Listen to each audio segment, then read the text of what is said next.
తీసుకొస్తాం. ఇప్పుడే మన నాగరాజ్ చెప్పాడు, కర్నూలు నుంచి బళ్ళారి ఈ నియోజకవర్గాలన్నీ కలిపి నేషనల్ హైవే చేస్తే బ్రహ్మాండంగా అభివృద్ధి అవుతుందని తప్పకుండా చేస్తామని మీ అందరికీ హామీ ఇస్తున్నా. అది వచ్చినప్పుడు ఇండస్ట్రియలైజేషన్ వస్తుంది, మనం అందరం ముందుకు పోయే పరిస్థితికి వస్తాం.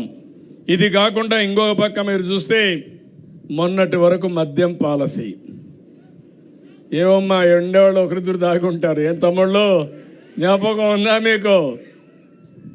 నేనైతే నా జీవితంలో ఎప్పుడు చూడలేదు ఎవరిని. మద్యం అంతా వీళ్ళు, డిస్టిలరీస్ వీళ్ళే ఓనర్షిప్, అక్కడి నుంచి హోల్సేల్ వీళ్ళే, రీటైల్ వీళ్ళే, షాపులో అమ్మేది వీళ్ళే, కల్తీ చేసేది వీళ్ళే. ప్రజలంటే ప్రజల ప్రాణాలు లెక్క లేకుండా చేసి పారేశారు. అందుకే నేను చెప్పా, ఎవరైనా సరే ఇందులో ఏలు పెడితే షాక్ కొట్టాలి. నూతనమైన మద్యం పాలసీ తీసుకొచ్చా.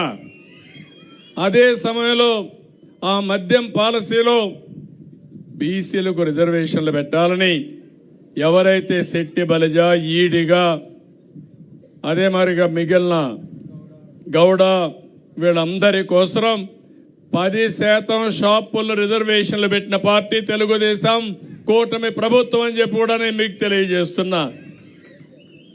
ఇంకొక 10 రోజుల్లో కొత్త పాలసీ వస్తుంది. మీరు ముందు మారిగా తెలంగాణకు పోయే పని లేదు, కర్ణాటకకు పోయే పని లేదు. నేను ఎప్పుడూ చెప్పేవాడిని, మీరు మోటార్ బైక్ వేసుకొని మొత్తం అక్కడికి వెళ్ళి మోటార్ బైక్ పెట్రోల్ కొట్టుకొని మీరు కూడా ఫుల్గా లోడ్ చేసుకొని వచ్చేవాళ్ళు. ఇప్పుడు ఆ కష్టాలు లేవు, అవి కూడా తొలగిపోయినాయి. అన్ని రాష్ట్రాల్లో ఎలాంటి లిక్కర్ ఉంటుందో దానికంటే బెటర్గా ఉంటుంది తప్ప ఎక్కడా లాలూచి లేదని చెప్పి కూడా నేను మీకు తెలియజేస్తున్నా. పేదవాళ్ళందరినీ గెజెట్ ఈరోజు ఇచ్చారు. పేదవాళ్ళని నేను చూశాను. పేదవాళ్ళని ఆర్థికంగా దెబ్బతీసే విధంగా రేట్లు కూడా విపరీతంగా పెంచేశాడు. అందుకే నేను చెప్పాను, క్వార్టర్ బాటిల్ 99 రూపాయలు పెట్టమని చెప్పి ఆదేశాలు ఇచ్చాను. కనీసం తాగే అలవాటు ఉంది, కానీ డబ్బులంతా దానికి తగలేస్తే కడాన పిల్లల్ని చదివించాలన్నా ఇంట్లో ఖర్చులు కూడా డబ్బులు ఇచ్చే పరిస్థితుల్లో లేరు. తాగనీయకుండా చేయడం మా ఆడబిడ్డల బాధ్యత. మీకు చాలాసార్లు నేర్పించా. ఇక్కడంతా డాక్రా సంఘాలు ఉన్నారు. నేను డాక్రా సంఘాలు మీటింగులు పెట్టి చెప్పేవాడిని, భర్తని తాగనీయకుండా ఏం చేయాలో చేసే తాళం చెల్లెమ్మలో మీ దగ్గర ఉందని చెప్పేవాడిని. కానీ ఇప్పుడు కూడా మీరు తాగనీయకుండా చేయగలిగితే చాలా సంతోషం. దానికి కూడా ఒక 100 కోట్ల రూపాయలు ఖర్చు పెట్టి మద్యాన్ని తాగనీయకుండా అలవాటు మార్పించడానికి ప్రయత్నం చేస్తా. అది కూడా ముందుకు పోదామని చెప్పి కూడా నేను మీకు తెలియజేస్తున్నా. అదే మరిగా కర్నూలులో ఆ రోజు ఎన్నికల్లో చెప్పాం, కర్నూలు టౌన్ని మంచి టౌన్గా తయారు చేసే బాధ్యత మాది. నమ్మకం పెట్టుకొని టీజీ భరత్ అయితే బ్రహ్మాండమైన మెజారిటీతో గెలిపించారు.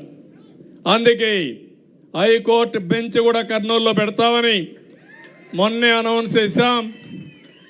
రికమెండ్ చేస్తాం, సాధిస్తాం. బెంచ్ వస్తుంది, పరిశ్రమలు వస్తాయి. కర్నూలుని అన్ని విధాలు, నాట్ ఓన్లీ కర్నూలే కాకుండా పార్లమెంట్ మొత్తం అభివృద్ధి చేసే బాధ్యత తీసుకుంటామని చెప్పి కూడా నేను మీకు తెలియజేస్తున్నా. ఇది కాకుండా ఈరోజు మీ అందరిని ఒకటే కోరుతున్నా, ఏదైతే స్వర్ణ ఆంధ్రప్రదేశ్ విజన్ 2047, ఇప్పుడు మనం 24లో ఉన్నాం. ఒకప్పుడు 2000 కంటే ముందు నేను ఒక మాట చెప్పేవాడిని, విజన్ 2020 అనేవాడిని. అందరూ నన్ను ఎగతాళి చేసేవాళ్ళు. ఈరోజు దేశం కూడా విజన్ పెట్టింది, మళ్ళా మనం విజన్ పెట్టుకునే పరిస్థితికి వచ్చాం. నేను ఎప్పుడో పెట్టిన విజన్ ఇది. ఇప్పుడు నా ఆలోచన 2047కి భారతదేశం ప్రపంచంలోనే అగ్రదేశంగా ఉంటుంది. భారతీయులు ప్రపంచం మొత్తం బ్రహ్మాండంగా రాణిస్తారు, నెంబర్ 1గా ఉంటారు. దాంట్లో తెలుగువారు నెంబర్ 1గా ఉండాలని, భారతీయుల కంటే ముందు తెలుగు వాళ్ళు ఉండాలని నా లక్ష్యం. అందులో దేశంలో నెంబర్ 1 రాష్ట్రం ఏదంటే దానికి చిరునామాగా ఏది ఉండాలి తమ్ముళ్ళు అని మిమ్మల్ని అడుగుతున్నా. సిద్ధమా మీరు? అందుకే ముందుగా స్వర్ణ గ్రామం కింద మీ ఊరిని తయారు చేయాలి. ఇప్పుడు మీరందరూ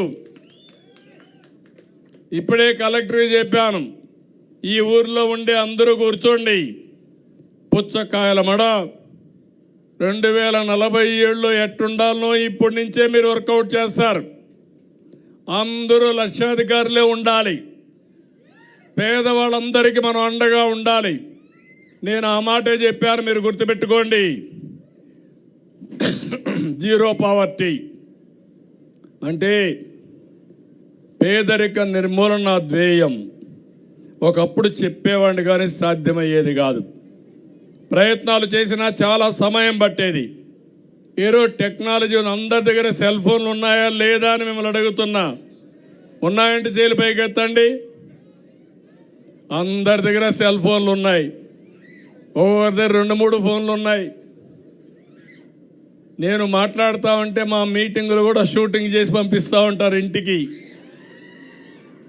మా చెల్లెమ్మ ఫోటో మొత్తం తీసేస్తూ ఉంది, వీడియో రికార్డింగ్ చేస్తూ ఉంది. అంటే ఒకప్పుడు ఈ సెల్ ఫోన్ మా చెల్లెమ్మ మాట్లాడుతూ ఉంది, ఒక పక్క 2 పనులు చేస్తూ ఉంది, మీటింగ్ వింటా ఉంది, మాట్లాడుతూ ఉంది. ఒకప్పుడు సెల్ ఫోన్ కూడా లేదు. మీకు అందరికీ ఐడియా ఉంటుంది. నేను మొట్టమొదటిసారి ముఖ్యమంత్రి అయినప్పుడు నేను సెల్ ఫోన్ అంటే అందరూ నన్ను ఎగతాళి చేశారు. ఏంటి సెల్ ఫోన్ అంటున్నాడు, తిండి పెడుతుందా అని. నేను ఆ రోజు చెప్పా, దీని విలువ ఇప్పుడు తెలియదు, 20 ఏళ్ల తర్వాత మాట్లాడండి అని చెప్పా. ఇప్పుడు సెల్ ఫోన్ అనేది అత్యవసర వస్తువుగా తయారైపోయింది. భర్త లేకపోయినా భార్య ఉంటుంది, భార్య లేకపోయినా భర్త ఉంటాడు, కానీ సెల్ ఫోన్ లేకపోతే ఇద్దరు ఉండలేరు. అవునా కాదా? మీకు అన్ని విషయాలు అది పనిచేస్తూ ఉంది. ఎవరూ లేకపోతే దాన్ని చూసుకుంటూ వీడియోలు పెట్టుకొని చూసుకుంటూ కాలక్షేపం చేయొచ్చు. ఎప్పుడన్నా కరెంటు పోతే లైట్ వేసుకోవచ్చు. ఫోటో కావాలంటే సెల్ఫీలు తీసుకోవచ్చు. ఎవరన్నా దొంగ వస్తే ఫోటో తీసి ఇమ్మీడియట్గా పంపించేయచ్చు. ఇప్పుడు చిన్న పిల్లవాళ్ళు కూడా మా తమ్ముడు చెప్పినట్టు సెల్ ఫోన్తోనే పుడుతున్నారు. పిల్లలు పుట్టంగానే సెల్ ఫోన్ తీసుకునే పరిస్థితికి వచ్చారు. ఏది కావాలి అక్కడ పెడితే ఫస్ట్ సెల్ ఫోన్ పట్టుకుంటున్నాడు. అంటే తప్పులేదు దీంట్లో. కానీ ఒక్క విషయం మీరు గుర్తుపెట్టుకోండి, టెక్నాలజీ మీ జీవితంలో పెను మార్పులు తీసుకొస్తుంది. ఈ విషయం నేను చాలా స్పష్టంగా చెప్తున్నా, మా అడ్మినిస్ట్రేషన్ కూడా చెప్తున్నా. ఈ ఊర్లో గ్రామం ఎట్ట పరిశుభ్రంగా ఉందా లేదా చేయాలంటే ఇక్కడుండే సచివాలయం సిబ్బంది మాకు చెప్పాలి, లేకుంటే కలెక్టర్ రావాలి, ఎవరన్నా రిపోర్ట్ చేయాలి. రేపటి నుంచి అవసరం లేదు. ఒక డ్రోన్ పంపిస్తే ఒక రౌండ్ తిరిగేసి నేరుగా పంపిస్తే ఇన్ఫర్మేషన్ పంపిస్తే ఈ ఊర్లో ఎక్కడెక్కడ చెత్త ఉందో, ఏ ఇంటి దగ్గర చెత్త ఉందో చూసే అవకాశం డ్రోన్ వల్ల వచ్చే పరిస్థితి వస్తుంది. దానిపైన చర్యలు తీసుకోవచ్చు. ఇదే కాదు, ఈరోజు ఏదైనా కానీ పొలాల్లో తెగులు వస్తే నేరుగా డిటెక్ట్ చేసి ఎక్కడ తెగులుందో అక్కడే మందు కొట్టే పరిస్థితి వస్తుంది. ఈ ఊర్లో దోమలుంటే ఎక్కడ దోమలు ఉన్నాయో దోమలు గుర్తించి ఆ దోమలే చంపే పరిస్థితి వస్తుంది.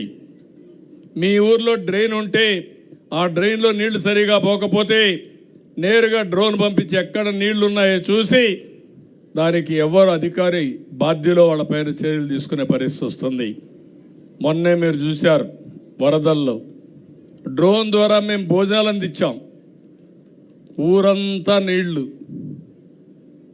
నేను భోజనం ఇవ్వమంటే సిరిసిరేసేవాళ్ళు, అది బురదలో పడేది, మళ్ళా అదే ఇచ్చేవాళ్ళు. చాలా బాధ కలిగింది.